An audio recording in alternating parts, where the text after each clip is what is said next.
మోకాలు నొప్పికి, స్పైన్ పెయిన్కి, ఇతరత్ర యాంకిల్ జాయింట్ కానీ ఇతర వేరే జాయింట్స్ అన్నిటికీ ఒక ఆశ్చర్యకరమైన నిజం చెప్తాను మీకు. అదేంటంటే చాలామందిలో ఒక అపోహ ఉంది. అదేంటంటే వాకింగ్ చేస్తే ఏదో అమృతము, వాకింగ్ వల్ల అన్ని జబ్బులు పోతాయి, వాకింగ్ వల్ల మోకాళ్ళు స్ట్రాంగ్ అవుతాయి, వాకింగ్ వల్ల జాయింట్స్ అన్నీ కూడాను చాలా బలపడి ఎక్కువ కాలం వస్తాయి అనుకోవడం అన్నది చాలా చాలా చాలా అపోహ.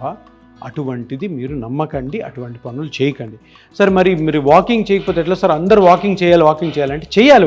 వాకింగ్ చాలా అవసరం. కానీ ప్రతి మనిషి ఆ వయస్సు ప్రకారము, ప్రతి మనిషి ఆయనకున్న కండిషన్ ప్రకారము డాక్టర్ గారిని అడిగి ఎంత వాకింగ్ చేయాలి, అది ఎన్నిసార్లు చేయాలి రోజుకని తెలుసుకొని వాకింగ్ చేయండి.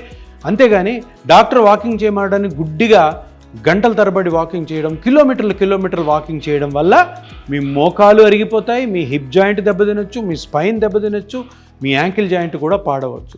తప్పకుండా మీరు తెలుసుకోవాల్సిన ఒక విషయం ఏంటంటే అతిగా చేసే వాకింగు మీ జాయింట్స్కి అన్నిటికీ పెద్ద శత్రువు. అది జాగ్రత్త పట్టుకొని మీరు తప్పకుండా డాక్టర్ గారిని సంప్రదించిన తర్వాతే వాకింగ్ ఎంత చేయాలో అంత వాకింగ్ చేయడం ద్వారా మీ మోకాళ్ళని, ఇతర జాయింట్స్ని, స్పైన్ని మీరు కాపాడుకున్న వాళ్ళు అవుతారు.